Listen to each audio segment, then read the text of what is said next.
दोस्तों, ऑस्ट्रेलिया के खिलाफ खेले गए आईसीसी वनडे वर्ल्ड कप 2023 के वार्म अप मुकाबले में भारतीय बल्लेबाजों का आया तूफान, जहां पर टीम इंडिया के रन मशीन विराट कोहली ने एक बार फिर से आती सी बल्लेबाजी करते हुए चौके छक्कों की झड़ी के साथ चीख चीख कर कंगारू गेंदबाजों का जम के काटा चालान। और दोस्तों, 12 छक्के और 8 चौकों के साथ जड़ दिया ओडीआई का सबसे तूफानी शतक। और इसके साथ ही कंगारू गेंदबाजों पर आई कयामत और वार्म अप मुकाबले में भी दिखा दी उन्हें टीम इंडिया ने उनकी असली औकात। तो दोस्तों, आईसीसी वनडे वर्ल्ड कप 2023 के वार्म अप मुकाबले में एक बार फिर से क्रिकेट इतिहास की दो दिग्गज टीमें भारत और ऑस्ट्रेलिया की टीमें तिरुवनंतपुरम के ग्रीनफील्ड क्रिकेट स्टेडियम में एक दूसरे के आमने सामने दो हाथ करने के लिए खड़ी थी। जहां पर दोस्तों टीम इंडिया की कमान एक बार फिर से रोहित शर्मा के कंधों पर सौंपी गई थी, जबकि दोस्तों ऑस्ट्रेलिया के लिए पैट कमिंस कप्तानी करते हुए देखे गए थे। इसके बाद दोपहर 1:30 बजे मुकाबले में टॉस किया जाता है, सिक्का उछाला जाता है और सीधा कमिंस के पक्ष में जाकर सिक्का गिरता है, जहां टॉस जीतकर ऑस्ट्रेलियाई कप्तान पहले बल्लेबाजी करने का फैसला करते हैं। दोस्तों, इसके बाद ऑस्ट्रेलिया के लिए पारी की शुरुआत करने के लिए टीम के दो धाकड़ ओपनर बल्लेबाज डेविड वार्नर और मिशेल मार्श मैदान पर आते हैं, जबकि दोस्तों टीम इंडिया की तरफ से पहले ओवर की गेंदबाजी करने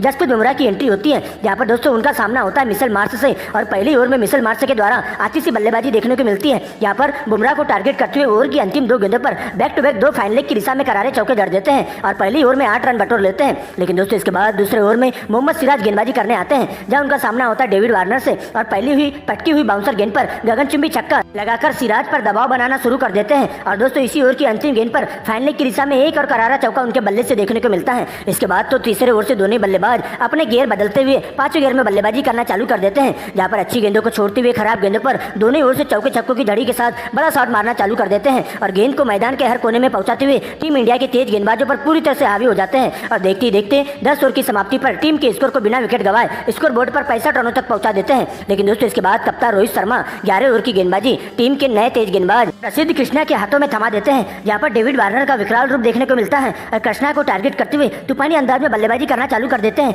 जहां पर दोस्तों सबसे पहली गेंद पर डेविड वार्नर के बल्ले से एक चौका देखने को मिलता है, दूसरी गेंद मिस हो जाती है, लेकिन तीसरी और चौथी गेंद पर एक बार फिर से दो करारे चौके जड़ दिए जाते हैं। और दोस्तों, अंतिम गेंद पर छक्का लगाकर इस ओवर की समाप्ति करते हैं टीम के स्कोर को 15 ओवर की समाप्ति पर स्कोर बोर्ड पर बिना विकेट गंवाए 100 रनों के पार पहुंचा देते हैं। इस प्रकार से देखते देखते डेविड वार्नर भी 16 ओवर में दो करारे चौके लगाते हुए सबसे पहले 37 गेंदों में ही अपना 50 पूरा कर लेते हैं। लेकिन दोस्तों, इस साझेदारी को तोड़ने के लिए 17 ओवर में एक बार फिर से टीम इंडिया के तेज गेंदबाज प्रसिद्ध कृष्णा की एंट्री होती है और टीम इंडिया के लिए खतरा साबित हो रहे डेविड वार्नर को अपना शिकार बनाते हैं। जहां पर दोस्तों एक पटकी हुई गेंद पर गेंद बल्ले का बाहरी किनारा लेते हुए सीधा विकेट कीपर केएल राहुल के दस्तानों में चली जाती है। और इस प्रकार से कंगारू टीम को 120 रनों के स्कोर पर पहला बड़ा झटका डेविड वार्नर के रूप में लगता है, जहां डेविड वार्नर के बल्ले से 68 रनों की विस्फोटक पारी देखने को मिलती है। लेकिन दोस्तों, इसके बाद आगे का मोर्चा संभालने के लिए नए बल्लेबाज के रूप में स्टीव स्मिथ मैदान पर, और देखते देखते 20 ओवर की समाप्ति पर टीम के स्कोर को एक विकेट के नुकसान पर 142 रनों तक पहुंचा देते हैं। लेकिन दोस्तों, अगले ही ओवर में सबसे पहले मिशेल मार्श हल्के हाथों से सिंगल लेकर अपना 50 पूरा कर लेते हैं। तो भाई दोस्तों, इसके बाद तो 50 पूरा होते ही मिशेल मार्श का तूफान देखने को मिलता है और स्टीव स्मिथ के साथ मिलकर आती सी बल्लेबाजी करना चालू कर देते हैं और दोनों ओर से लगातार स्ट्राइक को मेंटेन करते हुए तूफानी अंदाज में चौके छक्कों की झड़ी के साथ टीम इंडिया के गेंदबाजों की जम के क्लास लेना चालू कर देते हैं। और देखते देखते दोनों बल्लेबाजों के बीच में 50 रनों की अटूट साझेदारी पूरी हो जाती है और 30 ओवर की समाप्ति पर ऑस्ट्रेलिया का स्कोर एक विकेट के नुकसान पर पूरे 170 रनों तक पहुंच जाता है। लेकिन दोस्तों, इसके बाद 32 ओवर में चाइनामैन कुलदीप यादव की एंट्री होती है और आते ही अच्छी लाइन में दिखाई दे रहे हैं मिशेल मार्श को 65 रनों के निजी स्कोर पर क्लीन बोल्ड करते हुए चारों खाने चीत कर देते हैं। और इस प्रकार से दोस्तों मिशेल मार्श की धुआंधार 65 रनों की पारी का अंत हो जाता है। लेकिन दोस्तों, इसके बाद स्टीव स्मिथ अभी भी अंगद की तरह डटे हुए रहते हैं और दूसरे तौर से मोर्चा संभालते हुए टीम इंडिया के तेज गेंदबाजों की जम के क्लास लेना चालू कर देते हैं। वही दोस्तों, स्टीव स्मिथ का साथ देने के लिए नए बल्लेबाज के रूप में लबुशेन की एंट्री होती है और देखते देखते स्टीव स्मिथ के द्वारा तूफानी अंदाज में बल्लेबाजी के साथ साथ 47 गेंदों में ही अपना 50 पूरा कर लेते हैं और टीम के स्कोर को 200 रनों के पार पहुंचा देते। 40 ओवर में टीम इंडिया के तेज गेंदबाज मोहम्मद सिराज आते ही कंगारुओं पर पूरी तरह से हावी हो जाते हैं और एक ही ओवर में 2 विकेट टटकाकर कंगारू बल्लेबाजों की पूरी तरह से कमर तोड़ के रख देते हैं। जहां पर दोस्तों पहली गेंद पर एलबीडब्ल्यू आउट करके स्टीव स्मिथ को 65 रनों के निजी स्कोर पर चलता कर देते हैं। इसके बाद नए बल्लेबाज मैक्सवेल की एंट्री होती है। लेकिन दोस्तों, इसी ओवर की अंतिम यार्कर गेंद पर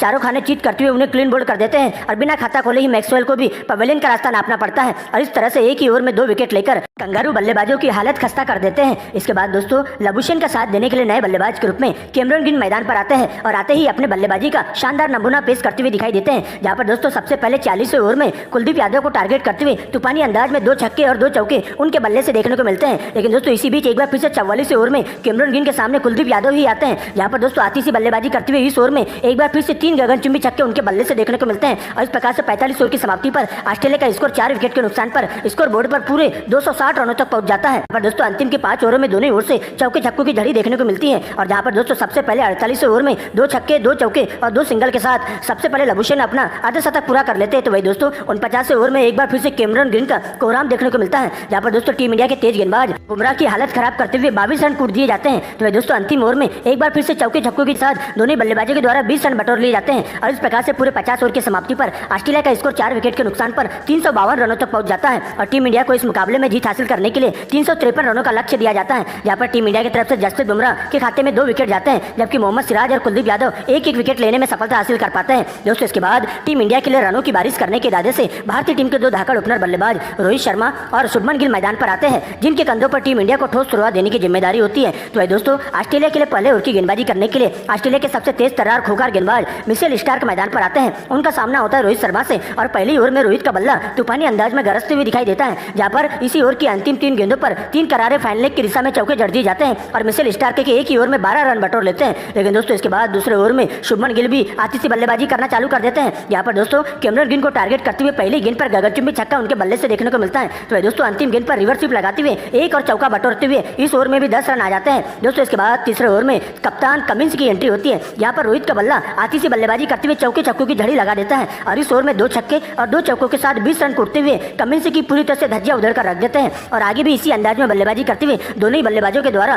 तूफानी अंदाज में बल्लेबाजी का दौर जारी रहता है, और लगातार स्ट्राइक रोटेट करते हुए टीम के स्कोर को आगे बढ़ाने का काम करते जाते हैं। यहाँ पर 11वें ओवर की पहली गेंद पर रोहित शर्मा एक रिवर्स स्वीप शॉट खेलते हैं और चौका बटोरते हुए इसी ओवर में अपना अर्धशतक पूरा कर लेते हैं। इसके बावजूद दोनों बल्लेबाजों के द्वारा इसी क्रम में बल्लेबाजी का दौर जारी रहता है, और कंगारू टीम के तेज गेंदबाजों पर पूरी तरह से हावी होते हुए उनकी हालत खराब करना चालू कर देते हैं। यहाँ पर दोस्तों देखते देखते दोनों बल्लेबाजों के बीच में 100 रनों की अटूट साझेदारी पूरी हो जाती है, जहाँ पर 15 ओवर की अंतिम 2 गेंदों पर 2 करारे चौके जड़कर विराट कोहली भी 38 गेंदों में अपना 50 पूरा कर लेते हैं, और आगे भी इसी अंदाज में बल्लेबाजी करते हुए टीम के स्कोर को 20 ओवर की समाप्ति पर बिना कोई विकेट गंवाए स्कोर बोर्ड पर 125 रनों तक पहुंचा देते हैं। और अर्धशतक पूरा करते ही दोनों बल्लेबाज 5वें गेंद में बल्लेबाजी करना चालू कर देते हैं, और चौके छक्कों की झड़ी लगाती हुई गेंद को मैदान के हर कोने में पहुंचाने का काम करते जाते हैं, और देखते देखते दोनों बल्लेबाज अपने अपने शतक के काफी करीब पहुंच जाते हैं, और इस प्रकार से टीम इंडिया काफी मजबूत स्थिति में पहुंच जाती है। लेकिन दोस्तों इसी बीच टीम इंडिया के ताबूत में कील ठोकने के लिए एक बार फिर से ऑस्ट्रेलिया की तेज गेंदबाज मिचेल स्टार्क की एंट्री होती है, यहाँ पर दोस्तों 40वें ओवर की गेंदबाजी करने के लिए मिचेल स्टार्क आते हैं, और टीम इंडिया की बड़ी मछली रोहित शर्मा को अपना शिकार बनाकर ले जाते हैं, जहाँ पर दोस्तों रिवर्स स्वीप खेलने के चक्कर में रोहित शर्मा विकेट कीपर जोश इंग्लिश के हाथों कैच आउट होकर पवेलियन का रास्ता नाप लेते हैं, जहाँ पर रोहित के बल्ले से